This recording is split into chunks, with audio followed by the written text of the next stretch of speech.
Voy a invitarles que abramos una vez más nuestras Biblias, buscando la porción de esta mañana que se encuentra en el Evangelio según San Mateo, en el capítulo número 8, para leer los versículos 5 al versículo número 13. Evangelio según San Mateo, capítulo 8, versículos 5 al versículo número 13. Voy a permitirme dar lectura a esta porción. La palabra del Señor dice: entrando Jesús en Capernaum, vino a él un centurión rogándole y diciendo: Señor, mi criado está tirado en casa, paralítico y gravemente atormentado. Y Jesús le dijo: yo le iré a sanar.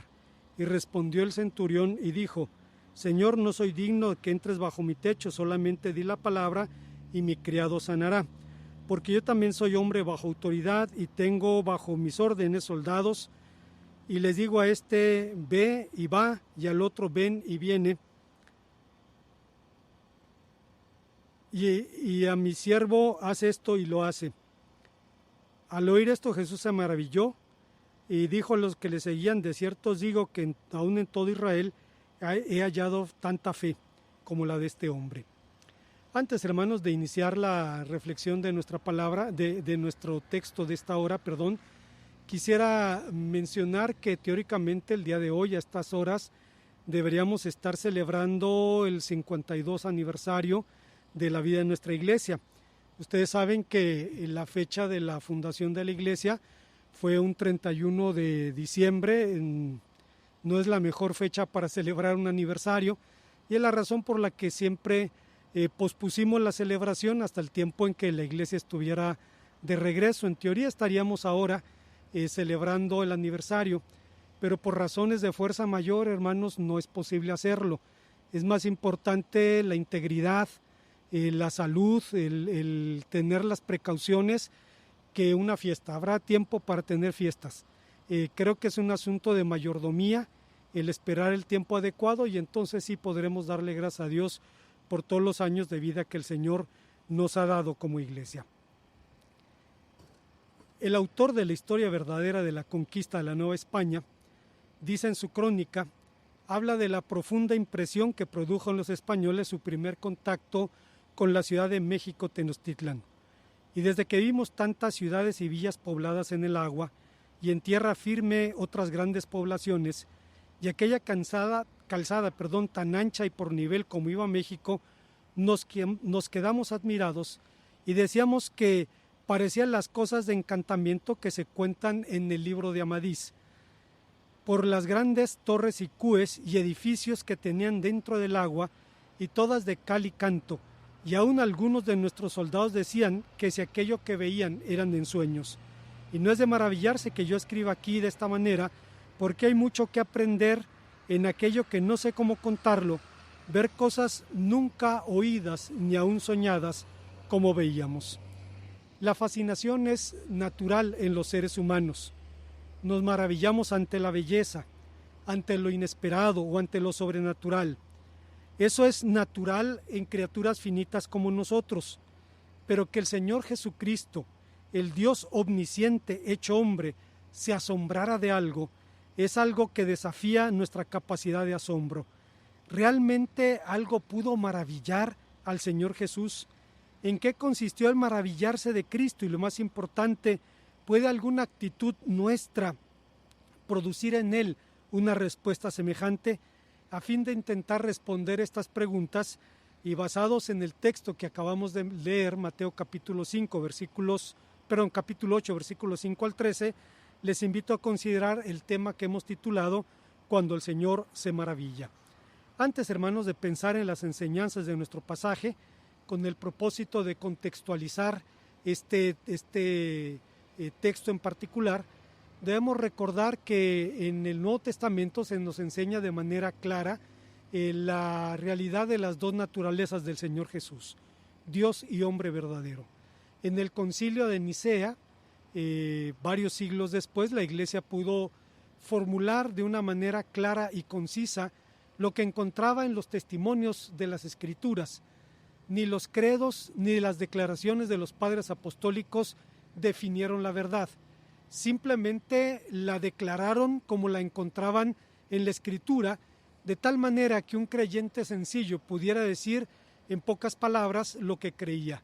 Ustedes saben que la palabra credo significa creo, y cuando un cristiano ortodoxo se enfrentaba a un cristiano heterodoxo, a un cristiano herético, podía repetir: creo en Dios Padre Todopoderoso, Creador del cielo y la tierra, y empezar a repetir lo que algunos de nosotros nos enseñaron en el catecismo, aunque su intención primaria no fue convertirse en un rezo, sino en una declaración de fe tan contundente que los reformadores magisteriales Lutero, Calvino y Zwinglio decían que los cristianos podíamos firmar al pie de la página de los credos, porque no hay manera más sencilla de expresar las verdades que encontramos en el Nuevo Testamento.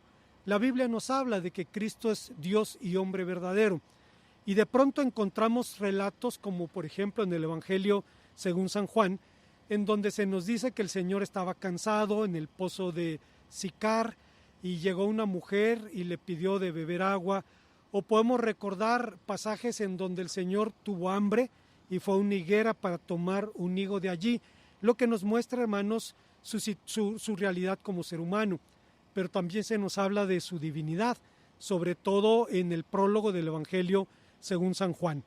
Entonces, que los seres humanos nos maravillemos es natural, somos finitos, pero que el Señor de la gloria, el Dios hecho hombre, se maravillara, es algo que desafía nuestra capacidad de imaginación. Pero yo encuentro, hermanos, cuando menos 3 razones por las cuales el Señor se maravilló en este pasaje. La primera de ellas es que el Señor se maravilla de una misericordia activa. Como sabemos, el centurión de este relato era un oficial de las fuerzas romanas de ocupación. En nuestra actual nomenclatura militar, un centurión sería más o menos un capitán primero, y con su conocida agudeza, el puritano Matthew Henry diría sobre este pasaje: aunque era militar, y entre paréntesis dice, la compasión no parece avenirse a esta profesión, era también un hombre piadoso.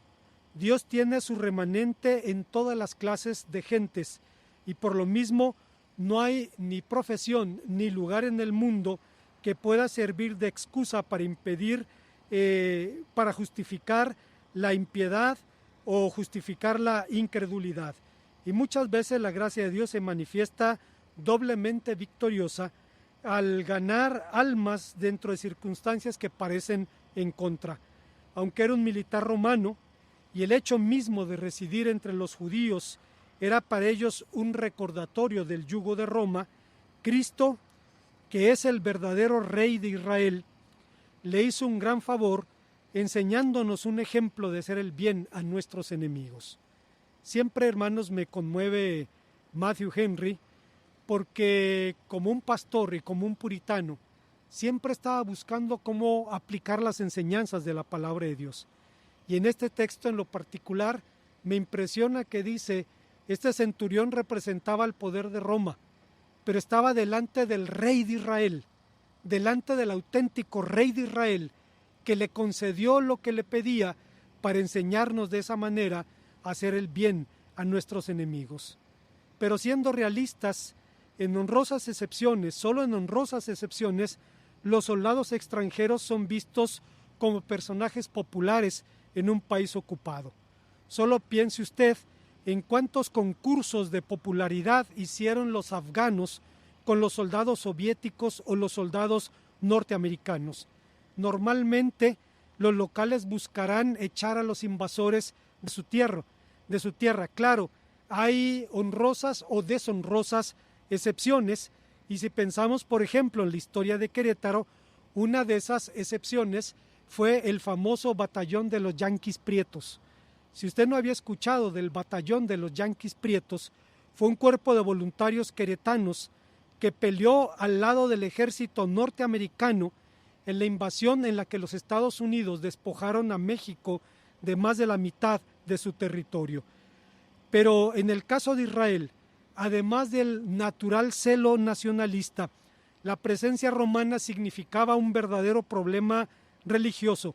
significaba la virtual usurpación de un trono que solo le pertenecía a Dios. Los celotes, y recordemos que uno de los discípulos del Señor Jesús fue precisamente celotes, eran nacionalistas radicales que tenían una confesión de fe simple que constaba en 3 artículos. No hay más rey que Dios, no hay más ley que la de Moisés, no hay más tributo que el del templo. Y armados con esta simple declaración de fe, pelearon la frustrada primera revuelta contra Roma, cuyo desarrollo narra el historiador judío Flavio Josefo en su libro Las guerras de los judíos. Pero regresando a nuestro tema, en un sentido, los centuriones eran personas poco comunes. En otro sentido, eran igual al resto de los mortales, es decir, eran personas igualmente necesitadas de la gracia y del perdón de Dios. Pero en lo que concierne a sus tareas propiamente militares, eran la columna vertebral del ejército romano, eran los verdaderos soldados profesionales de Roma. El historiador griego Polibio enumera las condiciones que debían reunirse para que un soldado fuera nombrado centurión. No deben ser tanto atrevidos buscadores de riesgo inútil como hombres capaces de dar órdenes, firmes en la acción, dignos de confianza, y no deben estar ansiosos a lanzarse al combate, pero cuando la presión es demasiado grande, deben estar dispuestos a mantenerse en el terreno o a morir en su puesto. Los centuriones eran reconocidos porque tenían un penacho sobre su casco, a diferencia del resto de la tropa que no lo tenía, y lo usaban porque en las guerras de la antigüedad, en donde había nubes de polvo y movimiento de tropas corriendo y moviéndose, era difícil escuchar las órdenes y entonces tenían que identificar dónde estaba el centurión. Este utilizaba el lábaro, que era aquella lanza con las insignias de la unidad que dirigía, y con ella daba las instrucciones sobre los movimientos que debía hacer la tropa. Cuando enfrentaban un nudo, un núcleo de resistencia, el centurión tomaba el lábaro y lo arrojaba a donde estaba el núcleo de resistencia, y sus soldados sabían que el que fuera y lo recuperara tenía una recompensa en oro. Obviamente significaba tener que tumbar caña, abrirse paso en medio del enemigo para poder recobrar las águilas romanas y regresarlas de esa manera a su centurión. Eran hombres excepcionales en ese sentido. Si los centuriones eran excepcionales, el de este relato lo era incluso más, especialmente debido a su actitud frente a un sirviente. El término griego que nuestra versión traduce como criado, la palabra griega pes, tiene otros significados. Se traduce también como niño, como hijo, como muchacho, de donde al referirse el centurión a su sirviente como mi muchacho, estaba mostrando un singular efecto que les unía. Esta relación de aprecio era excepcional en el mundo grecorromano, pues los esclavos eran considerados herramientas vivientes, y es la razón por la que Aristóteles decía: no puede haber justicia ni amistad entre las cosas inanimadas, ni siquiera hacia un caballo, un buey o hacia un esclavo, porque es esclavo. Porque el amo y el esclavo no tienen nada en común. Un esclavo es una herramienta dotada de vida, así como una herramienta es un esclavo sin vida. Un autor latino, Marco Terencio Varrón, clasificó los instrumentos agrícolas en 3 categorías. Decía: están los articulados, los inarticulados y los mudos. Los articulados incluyen a los esclavos, los inarticulados a los animales de labranza, y los mudos, pues no producían ningún sonido, eran los vehículos, los azadones, las palas, etc. En otras palabras, la única diferencia entre una mula, una carreta y un esclavo es que el esclavo podía hablar. En el mundo grecolatino no era extraño echar de casa a un esclavo enfermo y dejarlo morir. A fin de cuentas, como se decía en aquel tiempo, lo que un amo hace con su esclavo, sea inmerecidamente, por ira, queriendo o sin querer, por olvido o después de pensarlo mucho, a sabidas o sin darse cuenta, es juicio, justicia y ley. En otras palabras decían, lo que el amo quiera hacer con su esclavo está dentro de su potestad. Por esa razón, hay quienes afirman que la relación entre estos dos hombres, el centurión y su esclavo, era más que mera amistad. Dicen, como dicen los norteños, andaban así y así. Hay quien dice eso, lo cual, hermanos, no lo vemos en el texto. No hay absolutamente ninguna razón para afirmar eso. Así que el amor de este centurión hacia su sirviente era un gesto excepcional, una actitud inesperada en un mundo como el suyo, aunque esta actitud no era desconocida para Jesucristo. Él había hecho exactamente lo mismo. Mostró amor a quienes no teníamos derecho a él. La diferencia entre ambos radica en que el centurión, en su condición de señor con minúscula, mostró magnanimidad al amar a un subordinado. Cristo como Señor con mayúscula, mostró una gracia aún mayor, pues siendo el Dios de gloria, se hizo siervo por cada uno de nosotros. En su más sublime página cristológica, en la carta a los Filipenses, el apóstol San Pablo dice, el cual siendo en forma de Dios, no estimó el ser igual a Dios como cosa que aferrarse, sino que se despojó a sí mismo, tomando forma de siervo, hecho semejante a los hombres, y estando en la condición de hombre, se humilló a sí mismo, haciéndose obediente hasta la muerte y muerte de cruz. Así es que cuando el centurión actúa de esta manera, el Señor Jesús sabía de lo que se estaba tratando en este asunto, porque Él había hecho exactamente lo mismo por nosotros. Hay una segunda enseñanza que encontramos en este pasaje. Dice la palabra de Dios que el Señor Jesucristo se asombró de este centurión, y encuentro una segunda idea, y es que el Señor se maravilla por una fe comprometida. Un segundo aspecto de la personalidad del centurión era su asombrosa fe, que seguramente no consistió en un atrevido salto a lo desconocido, sino en la inevitable conclusión a la que se llega cuando se conoce y se cree en las promesas de Dios. William MacDonald, un comentarista bíblico del siglo pasado, dijo algo muy interesante respecto a la fe. La fe es confianza inquebrantable en la palabra de Dios, en su fidelidad y veracidad. La fe es la convicción firme de que lo que Dios dice es verdad y lo que promete sucederá. Tiene que ver principalmente con el futuro, con lo invisible, con lo que se espera. Alguien decía que los pasos de la fe se posan en un aparente vacío y no obstante encuentran roca debajo. Pero no es así. La fe no es un salto a la oscuridad. Exige la evidencia más segura que se encuentra en la palabra de Dios. Algunas personas creen equivocadamente que pueden obtener cualquier cosa que deseen si lo creen con suficiente fuerza para que suceda. Pero eso es credulidad, eso no es fe. La fe necesita apoyarse en la revelación de Dios y aferrarse a sus promesas. Si el Señor hace una promesa, entonces es tan seguro como si ya hubiera sucedido. Si Él preside el futuro, ciertamente se cumplirá. En otras palabras, la fe trae el futuro al presente y hace visible a lo invisible. No hay riesgo en creer en Dios. Él no puede mentir, no engaña a nadie, ni puede ser engañado. Creer en Dios es lo más racional, sano, lógico que una persona puede hacer. ¿Qué hay en este mundo más razonable que una criatura le crea a su Creador? ¿Dónde escuchó el centurión sobre el Mesías?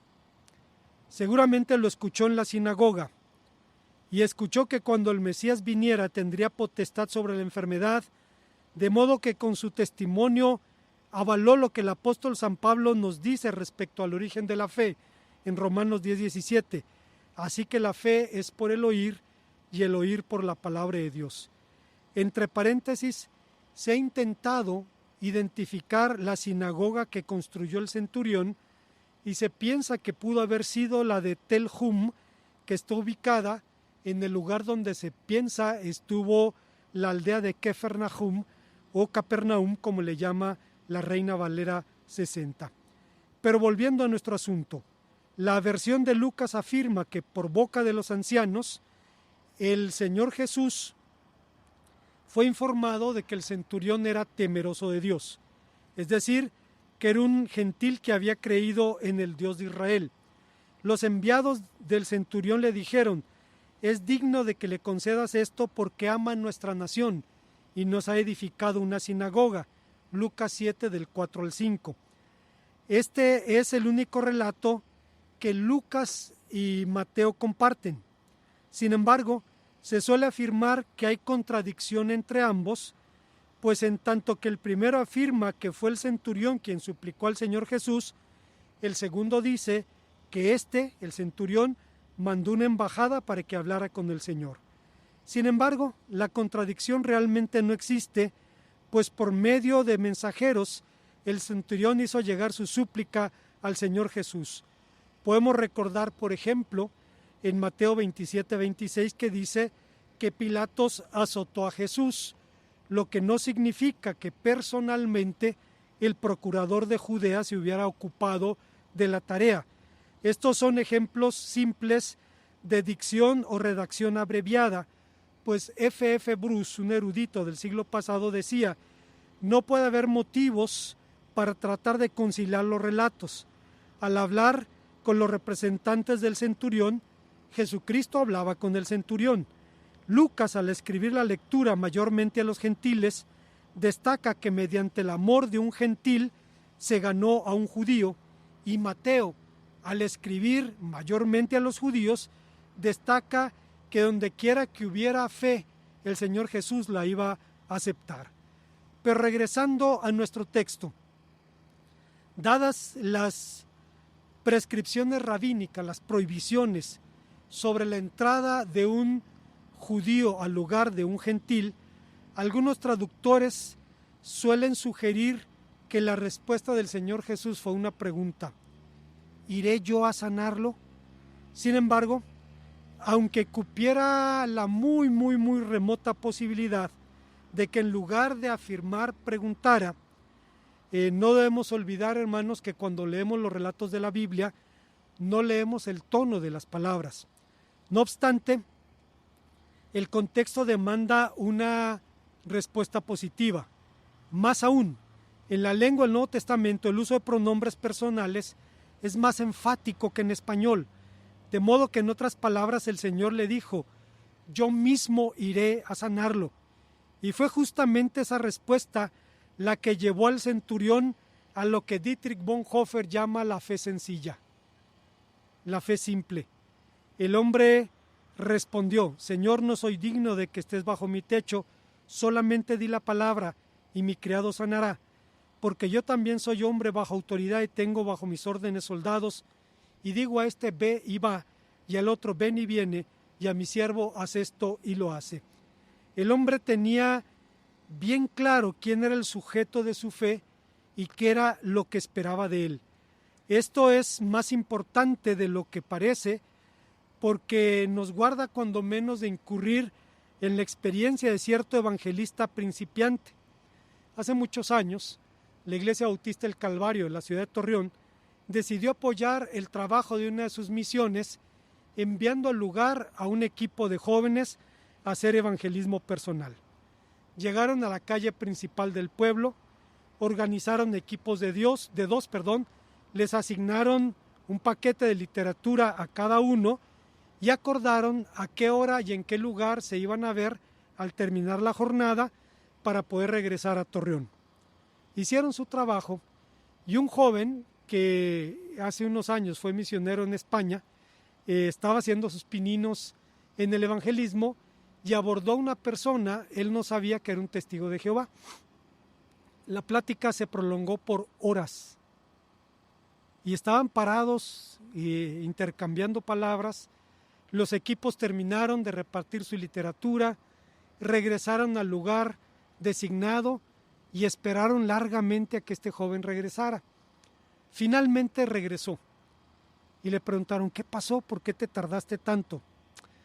Era un testigo de Jehová. Y le dice el líder del grupo: ¿y qué pasó? ¿Siquiera aceptó a Cristo? No, acepté a Jehová, dice el muchacho. Hermanos, todavía no tenía muy claro de qué se trataba, pero el centurión de nuestra historia sí. Sabía con quién estaba hablando y sabía lo que podía esperar de él. Hay una tercera y última enseñanza en el pasaje. El texto nos enseña que el Señor se maravilla de una humildad sincera. El profeta Habacuc presenta en su profecía una perturbadora visión del poder opresor de su pueblo, del avance de un poder imperialista. Porque aquí yo levanto a los caldeos, nación cruel y presurosa, que camina por la anchura de la tierra para poseer moradas ajenas. Formidable es y terrible, de ella misma procede su justicia y su dignidad. Sus caballos son más ligeros que leopardos y más feroces que lobos nocturnos. Sus jinetes se multiplicarán, vendrán de lejos sus jinetes y volarán como águilas y se apresurarán a devorar.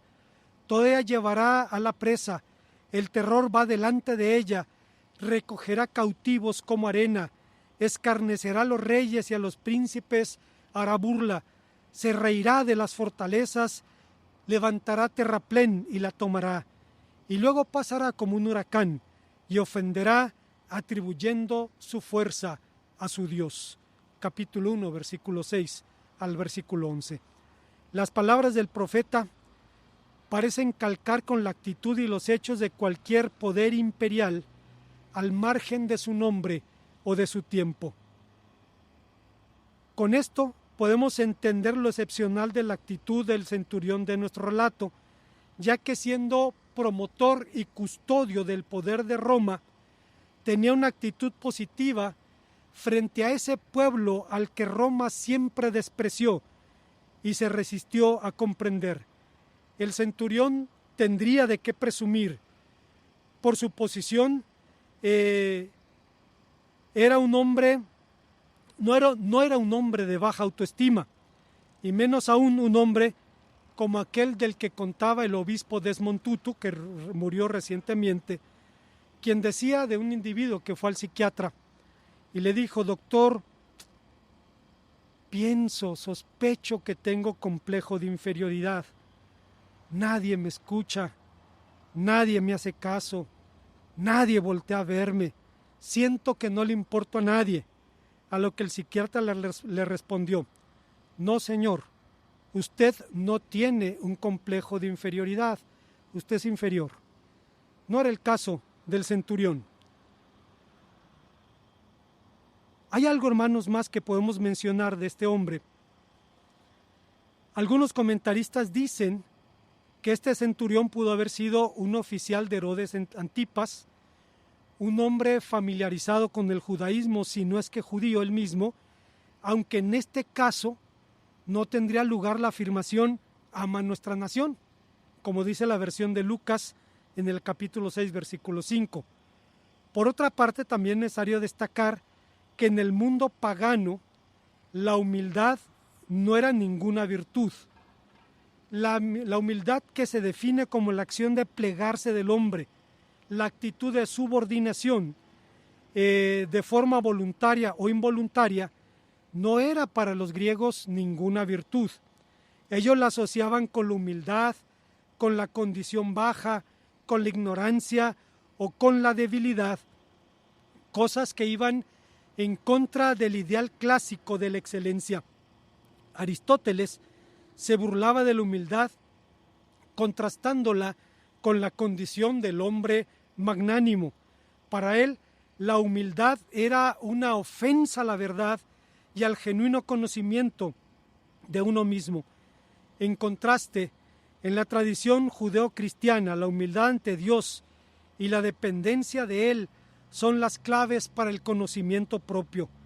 Ahora resulta claro por qué Tomás Kempis, aquel monje del siglo XI, llegó a decir: no eres más porque te alaben, no eres menos porque te critiquen, eres lo que Dios dice que eres y nada más.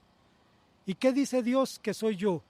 Que soy un pecador, que merezco la condenación eterna, que merezco su juicio, pero que tanto me ama, que mandó a Jesucristo a morir en mi lugar, y que me ama sin condiciones, tal como soy, pero me ama tanto que no puede dejarme así y quiere cambiarme a la imagen de su Hijo.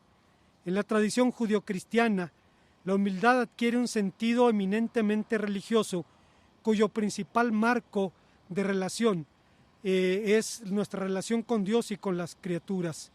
Como resulta evidente, el concepto de criaturidad, si se le puede llamar así, era totalmente extraño en la antigüedad clásica. Por lo anterior, algo que resulta por demás interesante es el contraste de dignidad que se expresó en torno al centurión. Los ancianos dijeron: es digno de que vayas a verlo. El centurión dijo de él mismo: no soy digno de que vengas a mi casa.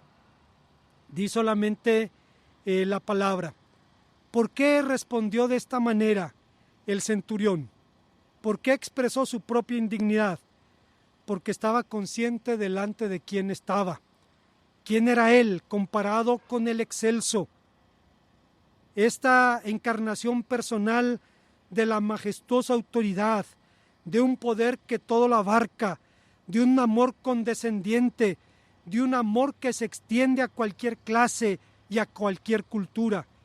¿Quién era él, un centurión, frente al misericordioso maestro para entrar en conflicto con las tradiciones de su pueblo? De modo que no era necesario que el Señor se aproximara siquiera a su hogar. Sería suficiente, dijo el centurión, con que el Señor dijera la palabra, porque él tenía una visión clara de la autoridad.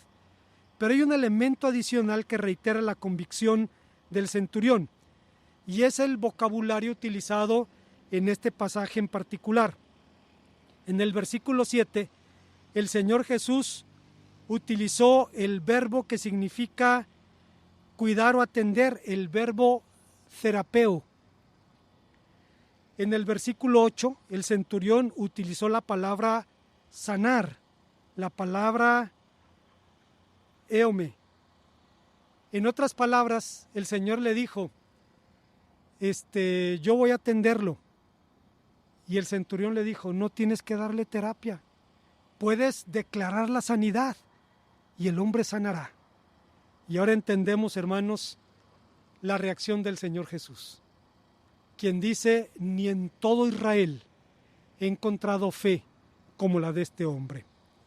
Como conclusión, primeramente es necesario entender de qué habla la Biblia cuando habla de maravillarnos. En las escrituras hebreas existen varios términos para cifrar esta idea, describiendo tanto impresiones positivas como negativas. En sentido positivo, por ejemplo, en Génesis 24:21, describe la fascinación de Eleazar, siervo de Abraham, ante Rebeca, ya fuera por la pronta respuesta que Dios dio a su oración, o por Rebeca misma, por su belleza o su solicitud.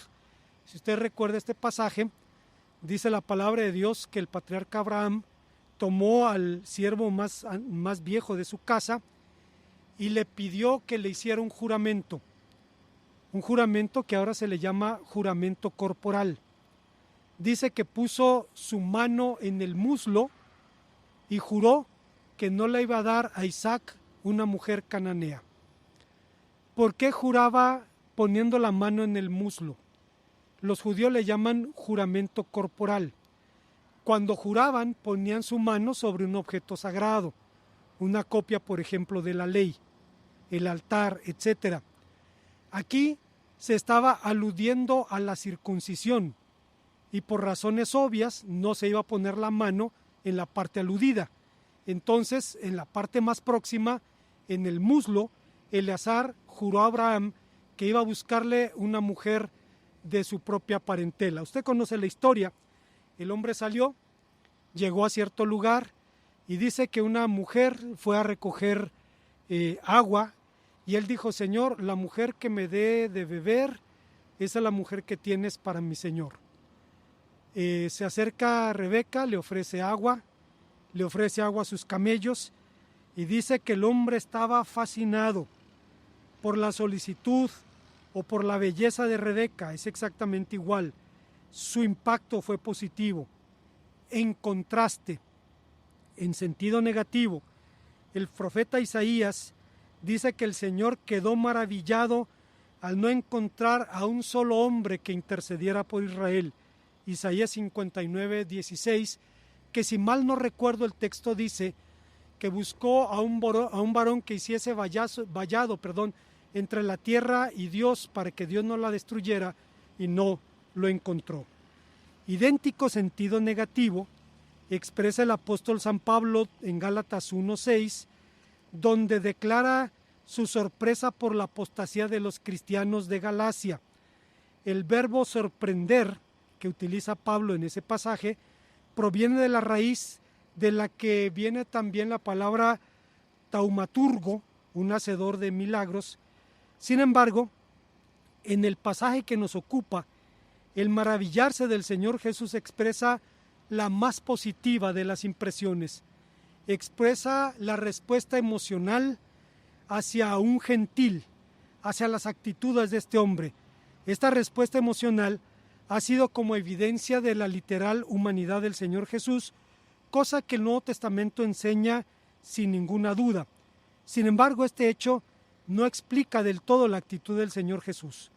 El maestro se maravilló de la fe del centurión, pues como Matthew Henry diría, a mayor humildad, mayor fe, lo cual no es extraño, pues la humildad es el fundamento negativo de la construcción, equivale entre paréntesis a sacar la tierra.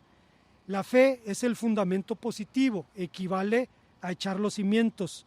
Este hombre tenía una gran seguridad en su fe, no solo en que Cristo podía escuchar o podía sanar a su siervo, sino que incluso podía hacerlo a la distancia.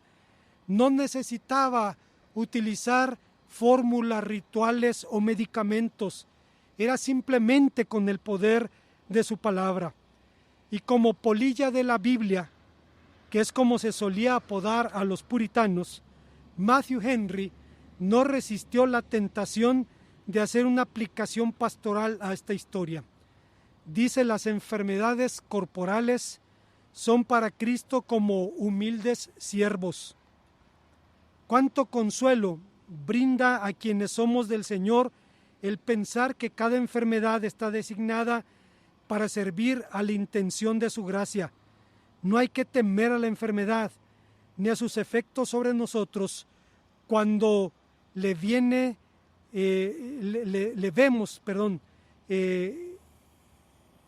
a las órdenes de un amigo tan bueno. Lo que Matthew Henry decía es lo que San Pablo dice también: a los que aman a Dios todas las cosas les ayudan para bien. Hay enfermedades indeseables, hermanos, pero cuando menos lo que dejan es que cuando las superamos podemos consolar a otros. Pablo dice: somos consolados para consolar. Y podemos decirle: yo sé lo que es eso, yo lo viví y yo lo pude pasar con la bendición de Dios. En síntesis, el Señor Jesús se maravilló del centurión porque encontró a un hombre conforme a su corazón. Encontró a un hombre que en el fondo de su corazón hablaba el mismo idioma que habla el corazón de Dios. Oremos a nuestro Señor. Gracias, Padre, te damos porque nos permites una vez más venir a tu palabra y al hacerlo, Señor, recordar quién eres y saber, a la luz de tu palabra también, que eres el mismo ayer, hoy y por los siglos. Nos encomendamos a tu gracia, ponemos nuestra vida y nuestras causas en tus manos, sabiendo, Señor, que están en buen lugar. En Cristo Jesús. Amén.